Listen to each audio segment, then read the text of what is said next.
안녕하십니까. 이번에는 이제 그 경제 이슈로 반도체 전쟁입니다. 인텔, 미국 기업의 그 인텔의 트럼프 대통령이요. 인텔을 거의 미국의 그 국영기업처럼 최대 주주가 됐습니다. 원래는 이게 바이든 때 보조금을 주기로 돼 있었거든요. 보조금을. 근데 그 트럼프 대통령이 보조금을 지분으로 그냥 줄 수 없다. 그래서 이제 그 보조금만큼 지분을 확보한 거예요. 그게 우리나라 돈으로 한 12조쯤 될 겁니다. 12조. 그러니까 이제 지분으로 치면 9.9, 한 10% 됩니다. 10%면 이게 최대 주주입니다. 트럼프 대통령이 보조금으로 지분을 이게 그 10% 가까이 인수했다. 그러니까 이제 그 12조가 들어간 거죠. 여기에다가 이제 그 엔비디아라고 있잖아요. 세계 거의 뭐 1위 기업입니다. 엔비디아. 거기 그 젠슨 황, 엔비디아 젠슨 황. 이분이 그 CEO죠. 대만계일 겁니다. 아마 젠슨 황. 대만계 미국인인데 엔비디아가요. 인텔에 그 7조를 투자해서 또 한 4%의 지분을 취득합니다. 인텔이 지금 이게 그 CPU라는데 컴퓨터의 중앙 처리 장치 CPU 이건 전통적인 강자입니다. 엔비디아는 이제 그 우리 GPU라 그러죠. 그래픽 GPU, GPU 그래가지고 그 공동으로 기술 개발해가지고 실제 그 엔비디아 그 전용으로 그 인텔이 칩을 개발해서 엔비디아가 이제 그 같이 협업하는 이런 이제 구조를 위해서 7조 이걸 투자한 거예요. 이렇게 되다 보니까 이게 그 인텔 주가가 폭등했잖아요. 왜냐하면 이게 미국은 상한가, 하한가가 없지 않습니까? 자고 나니까 막 그냥 폭삭 망한 데도 있고 또 이게 자고 나니까 막 한 20, 30% 뛸 수도 있는 거예요. 상한가가 없으니까. 하여튼 이 인텔이 다시 이게 그 지금 살아나고 있는 이런 그 상황입니다. 인텔은 어떤 기업이냐? 인텔은요, 반도체 역사를 써온 어떻게 보면 68년에 아마 처음에 설립된 회사입니다. 68년이면요. 지금 현재 몇 년 됐습니까?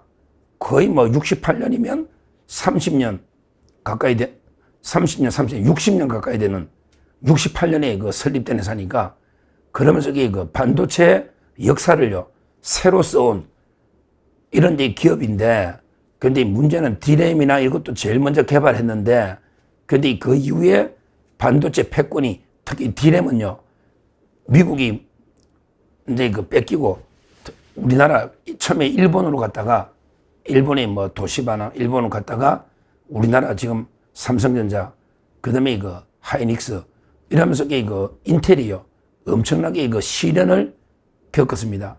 그래서 이제 미국의 아픈 손가락이다.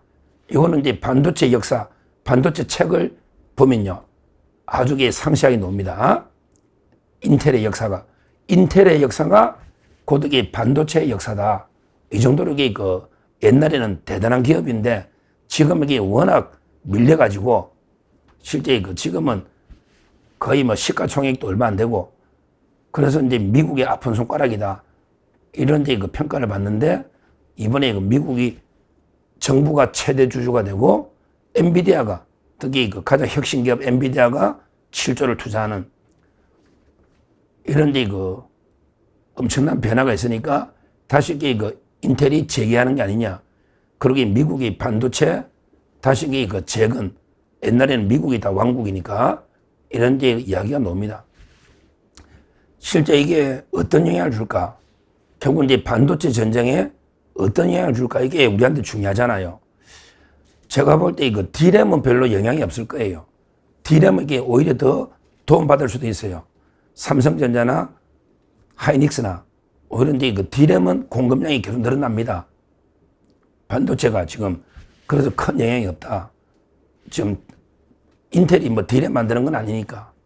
그러나 중요한 게 그 비메모리 있잖아요. 파운드리. 비메모리 반도체는 이제 큰 영향을 주지 않을까. 당장은 이게 뭐 직접 인텔이 직접 이게 그 칩을 뭐 생산하는 게 아니기 때문에 큰 영향이 없다는 사람도 있는데, 그러게 그 제가 반도체 전문가들 좀 이야기도 들어보고요. 그 다음에 그 기사들도 좀 정리해 보면요. 장기적으로는 그 인텔이 비메모리, 파운드리 그 엔비디아 칩을 이게 그 생산하면요. 아마 가장 타격을 받는 게 TSMC하고 그 다음에 그 삼성전자 이런 데 이야기가 나옵니다. 왜 그러냐? 왜 그러냐면 이게 그 TSMC가 이게 점유율은 압도적으로 높아요. 지금 시가총액도 삼성보다 몇 배 높잖아요. 한 3, 4배 이상 되잖아요. 그런데 그 비메모리 독보적인 경쟁력이 TSMC가 있거든요. TSMC. 그러니까 이제 그 엔비디아의 거의 공급의 한 90% 이상 차지할 건데, TSMC가. 근데 그 인텔이 직접 생산하면 비메모리 반도체를, 그러면 이게 그 TSMC도 큰 이게 타격을 좀 받을 수가 있다. 이런 이제 분석이 나오고요. 근데 저는 걱정되는 게 더 삼성전자입니다. 삼성전자가 이제 비메모리에 그 엄청나게 투자를 하면서 뛰어들었는데, 아직도 이게 TSMC의 벽을 뛰어넘지를 못해요. TSMC하고의 격차가 좁혀지지가 않습니다. 그래서 이제 그 많이 차이나게 지금 현재 그 2등 하고 있는데, 근데 인텔이 이렇게 대규모 자금 수혜를 받아서 비메모리에 뛰어들면요. 오히려 이제 그 1위 업체 TSMC보다 추격하는 삼성전자에 오히려 이게 그 큰 더 오히려 피해 큰 이게 영향을 주지 않을까. 이런 데 우려가 나오니까 앞으로 그 우리 삼성전자 주주만 500만 명입니다.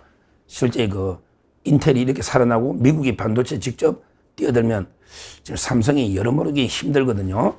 여러모로 그 어려운데 좀 상당히 타격이 있지 않을까 이렇게 봅니다. 하여튼 지금 반도체 전쟁이 뭐 미중 패권 경쟁 심각하죠.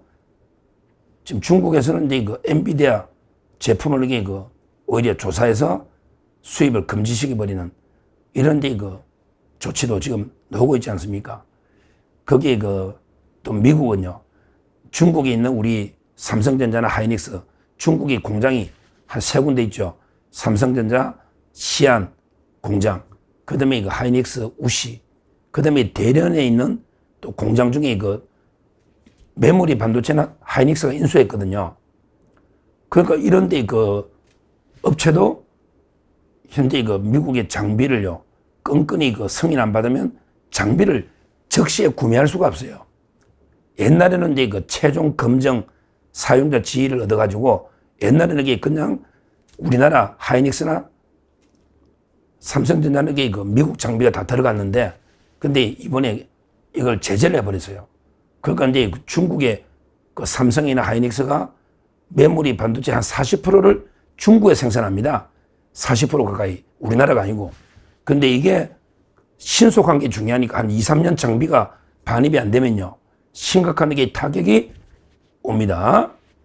그러니까 결국에 미국과 중국이 패권, 반도체 패권 전쟁하는데 고래 싸움에 새우등이 터지는 게 우리 삼성전자나 하이닉스다. 정말 이게 그 심각하다. 이렇게 말씀드리고요. 상대적으로 그 TSMC는 워낙에 그 독보적인 경쟁력으로 이걸 헤쳐나가고 있다. 그래서 시가총액이 옛날에는 또 거의 비슷했어요. 삼성하고 TSMC가. 근데 TSMC가 지금 3배 이상 삼성을 앞지르고, 그러기에 워낙 TSMC가 수출하니까 이게 그 대만이요. 대만이 수출 물량이 우리나라를 앞질러 버렸잖아. 1인당 GDP도 앞지르고요. 이런 문제입니다. 자, 그럼 여기서 이제 중요한 게 결론적으로 이걸 막으려면 그 이재명 정권이 어렵다는 거예요. 왜 어렵냐? 미국의 그 트럼프 대통령하고 뭔가 협상이 잘 되고 소통이 돼서 좀 이게 그 중국에 있는 우리 삼성전자나 하이닉스 규제 좀 이게 풀어달라, 이런 걸 해야 되는데 이런 걸 할 놈이 없어요. 이재명 정권에서는 이런 데 관심도 없고 이 문제를 얼마나 심각한지 아무도 대화하는 사람이 없어요. 이재명 정권이 반도체 반자를 꺼내는 사람도 제가 본 적이 없어요.